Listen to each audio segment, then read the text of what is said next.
fires are forcing tens of thousands of people to evacuate their homes while destroying biodiversity and exacerbating climate change.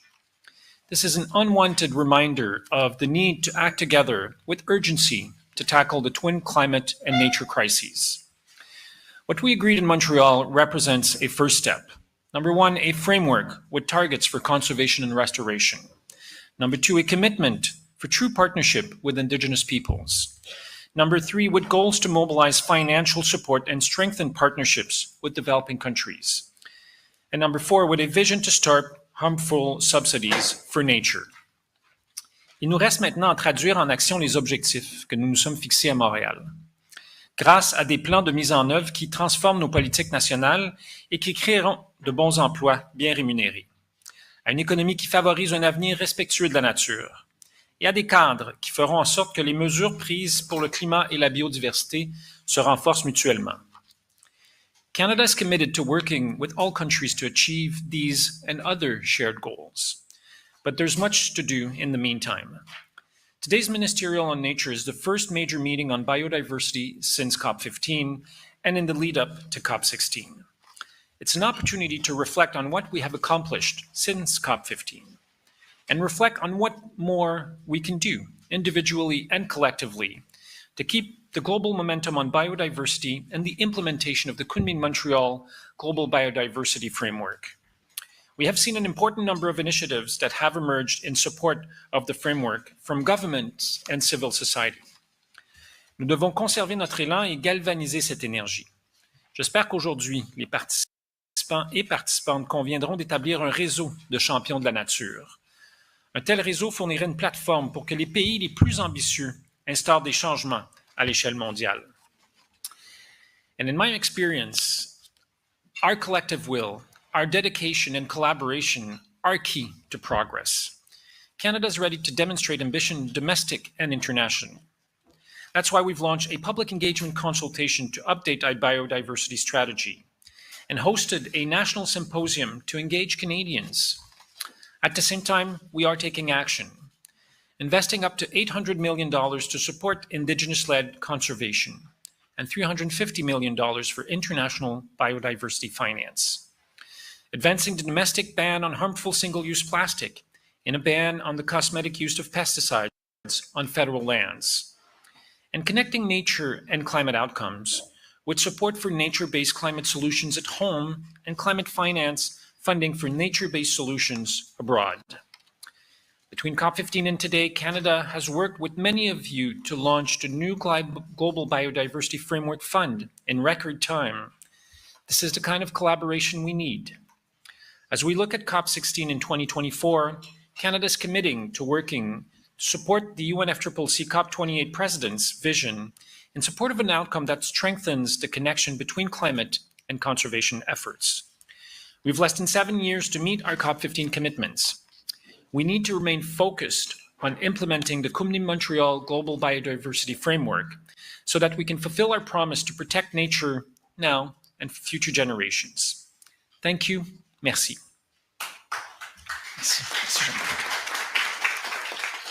I would now like to introduce Dr. David Cooper, our Acting Executive Secretary of the Convention on Biological Diversity, to deliver a few remarks. David, over to you. Thank you very much, Honourable Minister. Thank you, Stephen, and Minister, Excellencies, colleagues. Firstly, I'd like to express my appreciation to you, Minister, for convening us here at this ministerial retreat on the margins of the Jeff Assembly. I'd also like to acknowledge and extend our gratitude to the Squamish Nation who inhabit and nurture these lands, as well as to their ancestors, and to thank Chief Williams for his gracious welcome to this wonderful area. We can see some of the majestic temperate rainforest here, but very much rainforest. I'd also like to express my sadness as we hear so many residents of this province, BC, as Northwest Territories, other parts of Canada, have lost so much and continue to lose as a result of the wildfires burning across the country, and also to commend you and through you, the government of Canada, for your continued strength and leadership despite these challenges. And of course, these challenges, the wildfires, droughts, floods, extreme temperatures that we see here, but also all around the world, they underline, as you just said, Stephen, the urgency of our work in implementing the Kunming-Montreal Global Biodiversity Framework alongside the Paris Agreement and other agreements. The agreement we reached in Montreal was indeed historic. It was a major achievement for multilateralism in times that are not so easy. It's hugely ambitious, the mission to halt and reverse biodiversity loss this decade. But these effects that we're seeing around the world now, they also show that it's absolutely necessary. This Jeff Assembly and this Nature Ministerial provide, I think, a really opportune time to take stock, to exchange experiences and learn from each other, and to inject additional momentum, the momentum that we'll need to achieve the goals and targets of the framework. Countries must now translate this framework into national targets and international biodiversity strategies and action plans with the measures necessary to then achieve those targets, and to achieve those targets by 2030, which means, of course, action starting now. And COP15 requested parties to do this as far as possible by COP16 in October next year, a little over a year away. We'll have opportunities this morning for sharing experiences, and I think this will contribute to these efforts. We also have a series of dialogues that the CBD Secretariat, together with UNEP and UNDP and other partners, are organising to support this. I can't overestimate enough the importance of leading by example. We've heard of some impressive contributions from Canada. We see some bold actions in many countries, in many parts of the world. We need to see these everywhere. They will obviously contribute to achieving the goals and targets, but also inspire others to act. And it's clear we're talking about biodiversity, but to address this challenge, we have to address the drivers of biodiversity loss, and that means it involves everyone. It involves all sectors. It involves all ministries. We need you as environment ministers to ensure that you engage all your colleagues in cabinets, in the councils of ministers, and to engage leaders and ensure that leaders, prime ministers and presidents also take the necessary action to ensure that we get this leadership across the board. Mobilization of financial resources is, of course, critical to this. We have very explicit and clear targets in the framework to mobilize 200 billion per year by 2030 from all sources, and within that, to mobilize 30 billion by 2030 of international development finance, and with a near-term target of 20 billion by 2025. That's roughly doubling what we had before by 2025 and tripling by 2030. That's not going to be easy, but again, it's absolutely necessary.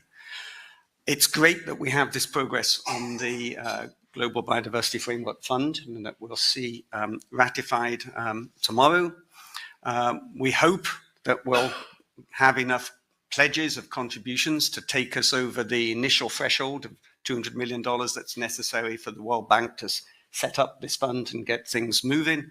And of course, then we need much higher amounts to enable the fund to be operationalized and for projects to happen next year, so we can see some benefits ahead of COP16. Minister, you mentioned also subsidies. Of course, if we can reform harmful subsidies, we make the challenge easier. We need fewer additional resources to put things right if we spend less money making things worse. We didn't make much progress on reforming subsidies in the last decade under Aichi Target 3. We need to do much better. We had some encouraging signs under WTO on fisheries. We need to see that extended, and we need to see more progress on subsidies in agriculture, subsidies on fossil fuels. We had some recent announcements in Canada to that effect.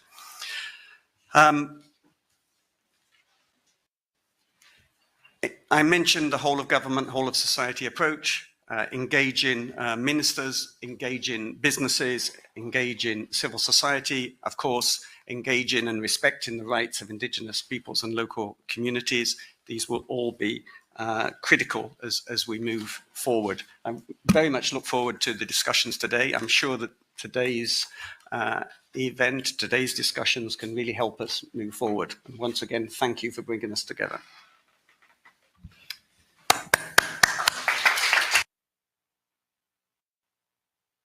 Thank you so much, David, for these insightful comments.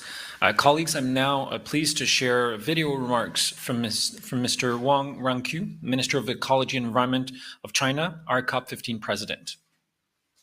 尊敬的吉尔伯部长、库珀先生，各位同事、女士们、先生们，大家好！很高兴与大家相聚在云端，共话全球生物多样性治理。生物多样性是维系人类福祉、地球健康和经济繁荣的基础。在各位部长以及国际社会的大力支持和共同努力下，中国作为主席国，分2阶段，先后在中国昆明和加拿大蒙特利尔成功举办了联合国生物多样性公约第15次缔约方大会。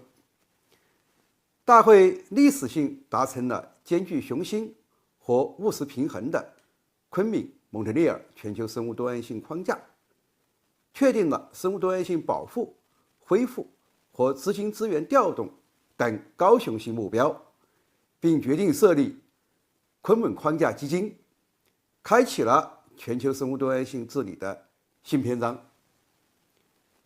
为加强昆蒙框架宣传和执行，中方与公约秘书处、联合国环境规划署、联合国开发计划署、联合国粮农组织等合作，先后主办了面向常驻联合国代表团的 COP15 成果吹风会，以及联合国经社理事会可持续发展高级别政治论坛期间的 COP15 边会。此次年度的自然部长级会议，对我们继续保持生物多样性治理的政治势头具有十分重要的意义。女士们、先生们，全球生物多样性治理已开启新的征程。作为 COP15 的主席，在此我想强调3点：一是及时行动。现在正是我们将昆蒙框架由蓝图变为现实的重要时机。我注意到自2019年以来，已经有14个国家缔约方提交了更新的国家生物多样性战略与行动计划，但仅有2个是在昆蒙框架通过后提交的。在此我敦促各缔约方加快修订 NBSUP， 积极推进生物多样性主流化进程，从所有来源调动更多的资源，平衡推进公约3大目标，奋力扭转全球生物多样性丧失的趋势。2是加强保障，资金资源调动是昆蒙框架实施的有力保障。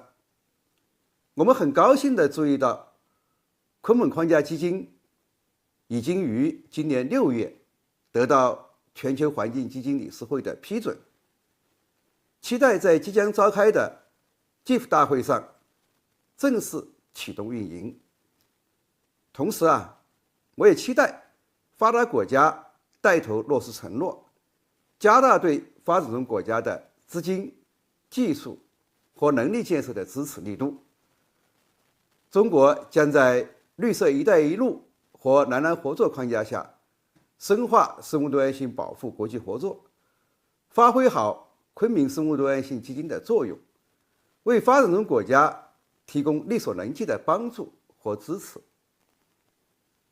三是紧密合作，为推动昆明框架的落地中方正在酝酿与重要缔约方和国际组织共同发起昆明框架实施倡议，希望打造一个各缔约方和利益攸关方自愿参与、体现政治意愿的合作平台，并就此通报了公约第15次缔约方大会主席团。当前，昆明框架实施倡议正处于发起阶段，得到了各方的积极响应。中方注意到加方提议建立昆明框架倡导者网络，作为主席国，我们欢迎这一网络在内的相关举措，希望都能为昆明框架实施注入强大的政治动力，助力昆明框架的快速实施。女士们、先生们，我坚信心有所向，路必不远。在主席国任期内中国将继续发挥好引领作用，秉持人类命运共同体的理念，与各方携手努力，团结合作，持续推进 COP15 大会各项决定的有效落实，推动全球生物多样性走向恢复之路。谢谢大家。谢谢大家。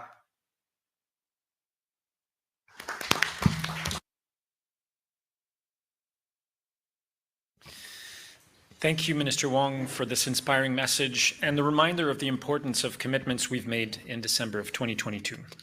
Before we move to the closed-door session of the Ministerial on Nature, I would kindly ask our colleagues from the media and other non-registered participants to the meeting to exit the room, please. This will take a few minutes, so if you want to get another coffee or another pastry, stretch your legs, you can do that now. Merci.